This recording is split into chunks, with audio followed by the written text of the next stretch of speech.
A propósito de las circunstancias y episodios rodeados de violencia, amenazas, etcétera, que estamos viviendo como país y como ciudad de Quito, hemos invitado a Juan Méndez. Es un experto en seguridad integral, tanto privada como también personal, a compartir con nosotros una serie de tips, de hacks para mantenernos sanos y salvos, tanto a nivel personal como a nivel profesional y familiar.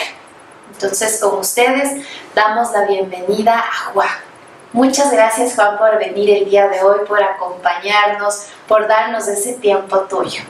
Andreita, es un gusto. Buenas tardes, damas y caballeros, directa audiencia. Para mí es un gusto estar aquí, Andreita. Qué lindo tenerte aquí y qué lindo que puedas compartir con nosotros, como te decía, varios tips. Algo que quería compartir contigo es, como mujer soltera y demás, he venido sintiendo, ¿no? el día de hoy y a lo largo de estas semanas, que cada vez los casos de secuestros, de amenazas, de extorsión son más cercanos al entorno familiar, al entorno de amistad. ¿Qué tipo de tips o qué tipo de estrategias podríamos tener, no solo las personas solteras que vivimos de manera independiente, sino las familias en general, para evitar este tipo de circunstancias? Es importante recalcar que la mejor seguridad es la preventiva. No nos sirve de mucho el poder aplicar ciertas normas de seguridad, sean activas o pasivas, si es que no se fundamentan en la prevención. Para esto hay 3 pilares o baluartes que siempre nosotros debemos tomar en cuenta. El primero y principal es la vida. La seguridad tiene que precautelar la vida. La vida como don inmanente, seas creyente o no, es un don que trasciende a cualquier bien material. Entonces, el primer baluarte es la vida. Defender la vida a como dé lugar. El segundo estamento, muy importante también, es el conocimiento. Y por eso es muy importante lo que tú estás haciendo a través de este programa, para dar a conocer cómo nosotros debemos protegernos ante las circunstancias que hoy por hoy estamos viviendo como país, y que es el producto de una serie de situaciones que podemos analizarlas también con la finalidad de tener un ambiental y podernos proteger. Y la tercera, fundamental también, es darnos cuenta que la aplicación de estas normas son supremamente sencillas y que históricamente, sociológicamente, se ha demostrado que son totalmente viables y aplicables. De acuerdo, entonces si resumimos lo que tú nos estás diciendo, sería vida, conocimiento y la aplicabilidad de estas normas. Perfecto. En ese orden, y hablando de la vida como tal, por ejemplo, si yo voy conduciendo en mi vehículo y me detiene, obviamente, la línea por el semáforo y se acerca alguien con esta intención de robarme, de que amedrentarme o que le entregue el celular, ¿cuál sería la respuesta más conveniente que yo debería darle a esa persona? ¿Entrego mi celular o arranco? Bueno, tú estás topando una de las partes de la seguridad integral, que es la seguridad vehicular. Entonces, en ese aspecto, por ejemplo, precautelamos la vida. Si, por ejemplo, si alguien te amenaza con una pistola, no es que la amenaza o el evento se está dando de una manera fortuita. Generalmente ya te han seguido. Entonces, tú tienes que tomar ciertas medidas para detectar el seguimiento. Ciertas medidas que se conocen como vigilancia y contravigilancia.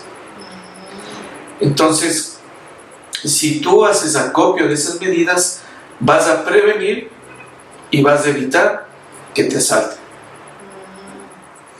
Obviamente, una medida en este caso de seguridad vehicular es andar con los vidrios del vehículo cerrados. Okay. Si hace calor, por ejemplo, pon el aire acondicionado, no bajes los vidrios. Otra medida es que cambies de itinerario, que no sigas siempre el mismo patrón por los mismos lugares, a las mismas horas, con la finalidad de evitar estos atracos o seguimientos. De acuerdo. Importante, por ejemplo, saber que los asaltos o los secuestros o cualquier novedad o indicio que tú tengas de que te están persiguiendo es producto de un seguimiento. No es fortuito. No es fortuito. Por ejemplo, se da el caso de que les atrapan a delincuentes que han ingresado a asaltar a un domicilio. Otro tipo de seguridad en los domicilios. Y cuando le llaman al dueño de casa y le dicen, mire, este señor fue el que le asaltó. El dueño de casa dice, pero si ni le conozco, yo nunca le he visto a este señor. Y es cierto, porque antes de ingresar al domicilio hay otras personas que obtienen información sobre el domicilio y pasan a los que ejecutan el robo. Entonces, por eso el dueño de casa dice, yo nunca le he visto. Pero cuando caen ya los cómplices, dice, bueno, este señor sí le vi.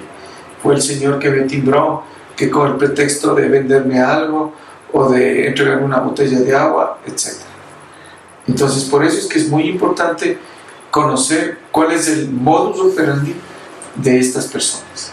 No entiendo. Entonces, en ese orden de ideas, vamos alineados también hacia garantizar nuestra vida, que es lo que tú me decías como pilares importantes, y después el conocimiento. Así es. O desconocimiento también como usuarios, o hablando de la vigilancia vehicular también. O sea, si yo no utilizo las mismas rutas, es menos probable que me asalten. Por supuesto. Esa es una norma.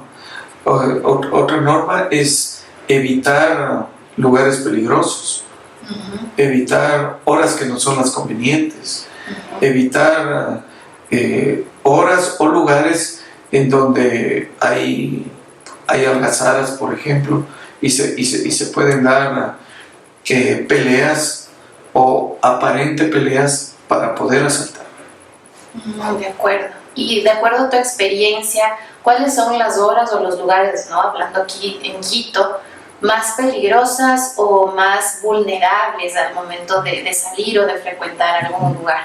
Te voy a contar una experiencia que tuve con un ejecutivo, con un gerente de alto nivel que bajaba a su casa con Bayá. Él tenía siempre la misma ruta, el mismo itinerario, y obviamente cuando bajaba, una señora embarazada quiso cruzar la vía y él le atropelló. Como era médico, él inmediatamente se bajó y ese rato lo secuestraron. Todo había sido un show montado. La mujer no estaba embarazada, el coche, en su interior estaba un muñeco.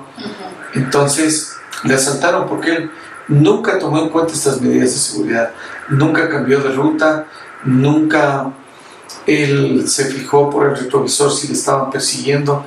A él lo habían seguido cerca de un mes y no se dio cuenta. Entonces lo secuestraron, lo asaltaron, pero también lo secuestraron y pidieron una ingente cantidad de dinero.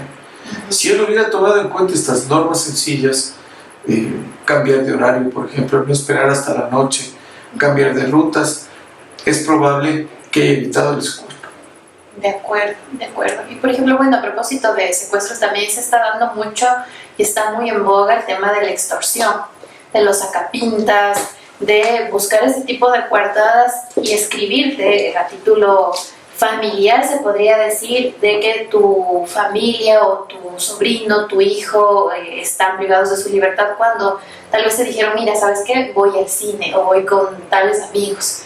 cómo corroborar si se trata de una noticia, una comunicación fake o si se trata de algo verídico. Bueno, lo primero que debes de hacer es evitar dar información. El gran problema que existe ahora es que con las redes sociales la gente, sobre todo aquí en el Ecuador, que no tiene cultura de seguridad, publica todo. Publica los sitios que visita, publica fotos con los amigos, publica de viajes futuros, por ejemplo. Entonces, todo este tipo de información sirve para que el crimen organizado o también la delincuencia común hagan acopio de esta información y te puedan asaltar, te puedan extorsionar, te puedan atracar, te puedan secuestrar. Bueno, hay bandas tremendas ahora. Estamos viendo las noticias de gente que te puede secuestrar, por ejemplo, para el tráfico de órganos. Entonces, todo esto es producto del desconocimiento, de la ignorancia en cuanto a medidas de seguridad para evitar ser atracado, secuestrado.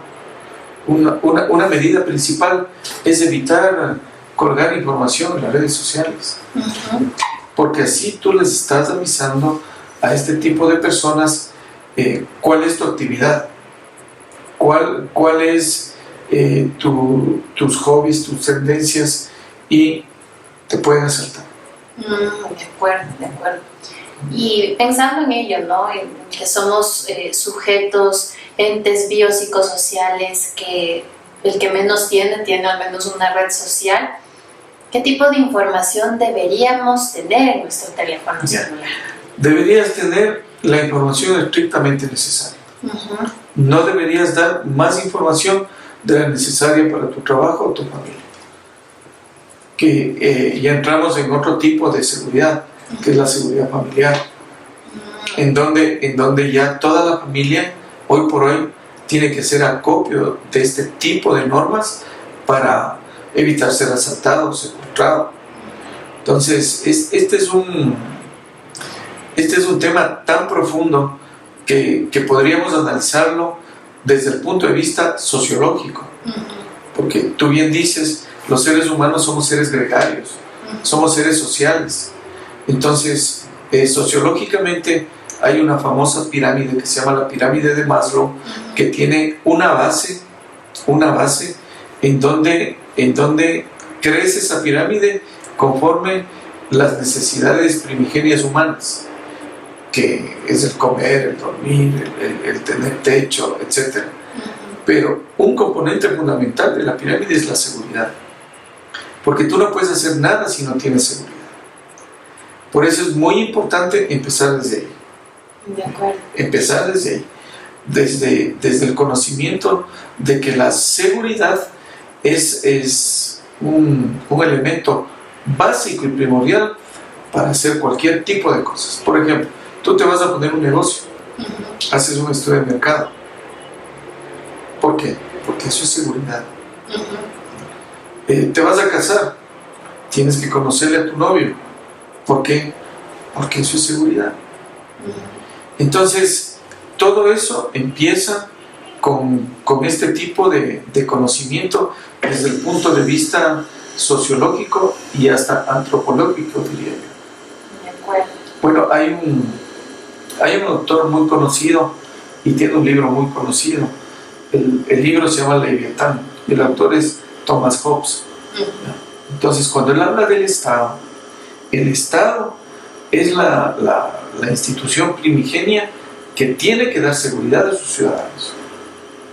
Y podemos, abarcar todos estos temas de una manera deductiva para llegar a todo lo que tú me estás diciendo. Porque obviamente el caldo de cultivo para que haya este tipo de novedades en la sociedad, esta delincuencia, ¿sí?, viene desde la protección del Estado. Y este caldo de cultivo obviamente se da por muchísimas aristas.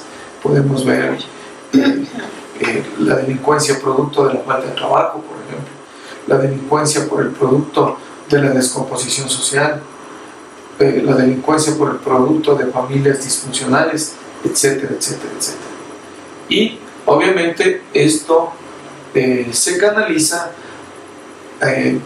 a través de lo que estamos ya viviendo. A través de lo que estamos ya viviendo. Pero tiene raíces muy profundas. A propósito de lo que me comentabas, ¿no? De esta información que sería la básica de tenerla en nuestros teléfonos, ¿qué tipo de información deberíamos proveer también a nuestras familias, a los más pequeñitos, por ejemplo? En el caso de que suceda algo, a quién dirigirse, con quién contactarse en caso de una emergencia. Sí, yo he dado seminarios y talleres también de seguridad a la familia, seguridad familiar. Y es increíble cómo los niños captan de primera mano todo este asunto de las normas de seguridad y cómo protegerse. La primera norma de seguridad que tenemos que dar a las familias es la total y absoluta confianza que los niños y los hijos, sobre todo en la edad de la adolescencia, deben tener hacia sus padres. Esa es la primera. La segunda, no confiar. Por ejemplo, cuando un niño no tiene conocimiento de estas normas de seguridad, suena el teléfono y contesta el teléfono. Los niños no mienten. Entonces, sí, mira, soy amigo de tu papá. ¿Dónde está tu papá? Ah, mi papá todavía está en el trabajo. O también las empleadas domésticas. Claro. Les llaman y le dicen, mire, ¿qué pasó? Sí, el señor, él se va de vacaciones mañana. Ay, ¿qué tiempo va a estar fuera de la casa? 15 días. Bien. Y de información. O también lo que está pasando ahora en Quito, hoy por hoy, que gente que viene con credenciales falsas, con trajes de obrero del agua potable, por decir, y son atracadores. Entonces, esas dos medidas de seguridad básicas. De ahí hay medidas de seguridad puntuales, cómo contestar el teléfono, cómo contestar el portero electrónico, cómo cuidar tu casa para evitar que te asalten, etcétera, etcétera. Como te digo, es un tema muy amplio que espero tocarlo específicamente en tu programa más adelante, cuando, por ejemplo, tú me digas, hoy por hoy hablemos exclusivamente de seguridad familiar, o hablemos específicamente de seguridad antisecuestros o anti-extorsión, etc. De acuerdo. Por ejemplo, hablando del contacto telefónico, ¿cuáles serían 3 tips que tú podrías brindar a la gente al momento de interactuar con alguien que te está haciendo una llamada? Una llamada de tránsito. Es muy importante que tú le indiques a la persona que te está llamando, a este delincuente, sea un profesional o no, que tú le indiques que sabe seguridad. Entonces, por ejemplo, te llaman, ¿no? Una llamada desconocida. Estoy hablando con Blanca Castillo. Entonces, tú indícale a esa persona que sabe seguridad. ¿Cómo le indicas? Contestándole de la siguiente manera. ¿Con quién desea hablar? O sea, una pregunta contestas con otra pregunta. Mis queridos amigos y amigas, quiero agradecer el día de hoy a Destilería La Liteña por este dulce y delicioso vino de Mortiño que nos está acompañando en esta entrevista con nuestro querido Juan Méndez. Y a propósito de lo que nos comentaba, vamos a seguir con lo siguiente. ¿Qué hacer, Juan, en caso de que me llame un número desconocido diciendo que me he calificado para hacerme acreedora a una nueva tarjeta de crédito, por ejemplo? ¿Cómo debe evidenciar o demostrar a la persona que yo conozco de seguridad personal? Bueno, tú inmediatamente tendrías que contestar una pregunta con otra. El rato que esta persona quiera hablar contigo o te pregunte por un familiar, si es en el domicilio, tú le dices con quién desea hablar, con la voz firme. Sí. Aquí es la casa de la señora Elizabeth Ceballos. ¿Con quién desea hablar? Esa es la manera como le contestas. No le das información. Sí. mire, le estoy ofreciendo este producto, ¿qué desea? Entonces, esa persona sabe que tú ya sabes seguridad. Y esa es la manera como hay que enseñarles a los niños y a las empleadas domésticas, sobre todo, cómo deben contestar. De acuerdo. Entonces, tú no das información, nunca das información. Y al mismo tiempo, le estás demostrando a esa persona que sabe seguridad. De acuerdo. Y cuando tenemos estas visitas, ¿no? Que ahora se ha dado mucho este tema y se ha vuelto mediático, ¿no? Que viene alguien de la empresa eléctrica o alguien de alguna empresa que brinda servicios públicos con el uniforme y credenciales y se acerca a tu domicilio diciendo que viene a tomar el registro de la luz o a ver una planilla o que ha sido reportada a o B circunstancia, ¿de qué manera sería prudente proceder? Tú nunca le abres la puerta. Averiguas primero, le pides los nombres, le pides si tienes un portero electrónico con video, le pides que acerque el carnet, captas una fotografía y cotejas la información llamando a la empresa. De acuerdo. A ver si es cierto, porque como tú bien dices, hoy por hoy la gente, la delincuencia común hace acopio hasta de falsificación de carnets para poder ingresar. De acuerdo. Y pensando también en este tema, ¿no? De cómo está el sistema, de que corremos mucho riesgo, ¿no? Solos, acompañados, en familia, de qué manera no paralizarnos al momento de salir, porque hemos visto también en la prensa escrita, en la prensa televisiva, que ahora se están dando atracos también en restaurantes. Entonces, ¿de qué manera no paralizarnos ante el miedo? Es una muy buena pregunta, porque el miedo es producto del desconocimiento. Cuando tú conoces estas normas y sabes que el primer baluarte es la vida, bueno, pues, o sea, si viene un asaltante o varios asaltantes y empiezan a llevarse tu cartera, tu celular, pues bien, llévese. No enfrentes, porque no estás en condiciones.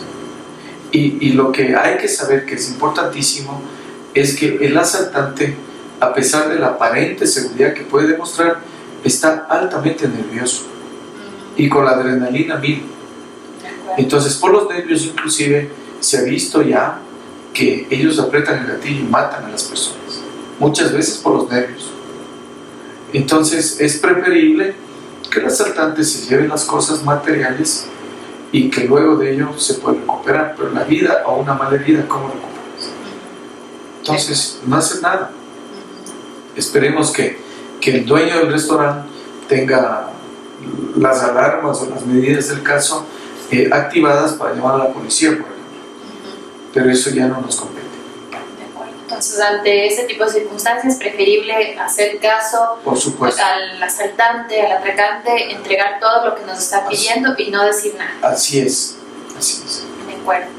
Y bueno, ahora a propósito también de que la tenencia de armas está en boga, que ya tenemos permitido tenerlas. Yo te soy franca, como mujer no me siento segura portando un arma de fuego, pero sé que hay varias armas y demás de protección personal o defensa personal también. ¿Qué me recomendarías tú? Bueno, si vas a portar un arma, primero tu arma tiene que tener toda la documentación y las tipificaciones que están expuestas en la ley. Primero. Segundo, obviamente, debes saber utilizar el arma. Para esto tienes que haber tenido un cierto entrenamiento, porque llevar un arma sin saber cómo utilizar la misma, o sea, es un peligro. Tienes que saber utilizar el arma, si no, no te sirve de nada. Y obviamente el arma se utiliza en determinadas circunstancias para defensa propia. Si no, mejor no tenerla. De acuerdo. Y en cuanto a estos nuevos cursos que se están dando de defensa personal, ¿no? Para cualquier público, o sea, hombre, mujer, niños, ¿sería más conveniente que portar el arma como tal? O sea, si en un curso estipulado por una empresa seria ¿Te enseñan a utilizar el arma? Yo pienso que sí. Pero tener el arma así empíricamente, sin haber recibido un entrenamiento, sin conocer el arma, se vuelve un peligro para ti mismo. De acuerdo. ¿Eres partidario de que la violencia genera más violencia? Por supuesto, la violencia genera violencia. El gran problema es que la violencia tiene que ser combatida hoy por hoy de acuerdo a las actuales circunstancias. Un claro ejemplo es El Salvador con Bukele. Él bajó ostensiblemente los índices de violencia justamente aplicando la ley. La impunidad, el tener ciertos estamentos de corrupción en los niveles políticos y sociales generan más violencia. O sea, hoy por hoy no es un secreto para nadie que la narcoguerrilla se ha difundido desde los estratos más altos de la sociedad. Y esto implica el estrato político. La decisión tiene que venir desde ahí para combatir la delincuencia. No con violencia, de acuerdo a la ley, pero sí con mano dura, para evitar que gente inocente, gente honesta, gente que está laborando, sea atracada por la delincuencia. De acuerdo. Y bueno, también pensando en ello, ¿no?, de la narcoguerrilla, de que ahora hay mucho de estas bandas delictivas que se acercan a los establecimientos ya no solo para robar, sino también para pedirles ciertas coimas o también pedirles dinero a cambio para seguir operando, supuestamente bajo cierta seguridad. ¿Qué hacer como propietario de un emprendimiento? Primero tenemos que diferenciar lo que es la delincuencia organizada de la delincuencia común. Generalmente la delincuencia común es la que pide este tipo de vacunas con la finalidad de chantajear. Pero hay una delincuencia que ya es organizada en donde se quiere ya establecer verdaderas redes o bandas de los carteles conocidos, desde el cartel del Sol en Venezuela hasta el cartel de Sinaloa o del Pacífico, etc., en donde las bandas han estructurado una verdadera guerra para tener el dominio del tráfico de droga. Entonces ahí ya se dan estas novedades que tienen que ser solucionadas al más alto nivel político. Y obviamente, como una consecuencia de esto, la delincuencia común también realiza este tipo de actos con la finalidad de obtener dinero ilícitamente. Por eso es que la solución es política, pero al mismo tiempo tiene que combatirse. Tiene que combatirse con mano dura para evitar que esto se siga difundiendo, proliferando, y que el ciudadano honesto, el ciudadano que trabaja, el ciudadano ecuatoriano de a pie, sea víctima de cualquiera de los dos tipos de delincuencia. De acuerdo. Y ahora entiendo también que el tema sistémico, gubernamental, puede tomar cierto tiempo, ¿no?, en rever o establecer ciertas políticas que precautelen el bienestar y la seguridad de sus ciudadanos. Como personas naturales, como familias o como barrios, ¿de qué manera podríamos organizarnos también para levantar bandera y decir, mira, esto está pasando, o autocuidarnos a nosotros mismos? Aquí hay un aspecto importante que es la educación, pero claro, hasta que ese elemento de cultura de seguridad, de educación en el área de seguridad se consolide, se requiere de un tiempo. Hay que estar conscientes de eso. Por lo tanto, no es excluyente tampoco la seguridad que tú dices. Y para eso, el gobierno debe hacer acopio de una campaña de cultura de seguridad para que el ciudadano común se proteja inmediatamente. Obviamente, con una de las medidas con la que tú dices, por ejemplo, reunirnos en los barrios con conocimiento para evitar ser atacados, que los delincuentes vayan a la cárcel y que no salgan al poco tiempo por falencias en la ley, que los policías, las autoridades, las Fuerzas Armadas tengan las herramientas legales y constitucionales para imponer el orden. Entonces, eso es un tema muy amplio, pero reitero, estamos viendo que el presidente Bukele en El Salvador, haciendo acopio de todo esto, lo hizo. Y siendo uno de los países más inseguros del mundo, hoy por hoy se ha convertido en uno de los países más seguros. Tomando el ejemplo de El Salvador, es muy viable que Ecuador también pueda ir en ese mismo camino. Por supuesto, se puede hacer, pero si hay decisión, y decisión política. Entonces esta decisión, de acuerdo a como yo lo entiendo, tendría que venir en cascada, desde arriba. Así es. Para garantizar que todo el sistema fluya. Así es. Porque ¿de qué nos sirve que un policía intervenga para que un delincuente no le mate a una mujer, por ejemplo, y el policía se vaya preso y el delincuente salga al poco tiempo? Eso no nos sirve de nada. Y más vale, estamos viendo que esa ley es inicua y está generando todo lo que ahora estamos viviendo, entre otras cosas. Hay muchos factores, pero un aspecto importante es la ley. De acuerdo. Y pensando, Juan, también en los clientes con los cuales estás trabajando en la actualidad, personas naturales, jurídicas, ¿cómo puede encontrarte nuestra audiencia para contratarte, solicitarte auditorías, alguna capacitación externa? Sí, claro, mi correo electrónico es juanpatriciomendezcastillo@gmail.com o en mi teléfono el 0963 12 40 30. Perfecto. Entonces, amigos, ya saben cómo contactar a Juan para ampliar todo este tema de seguridad personal, profesional. Hemos visto varias aristas, una conversación súper interesante contigo, Juan. Desde ya te agradezco por todo el tiempo, por esta disponibilidad tuya. Como les decía también a Destilería La Liteña por este delicioso vino de Mortiño.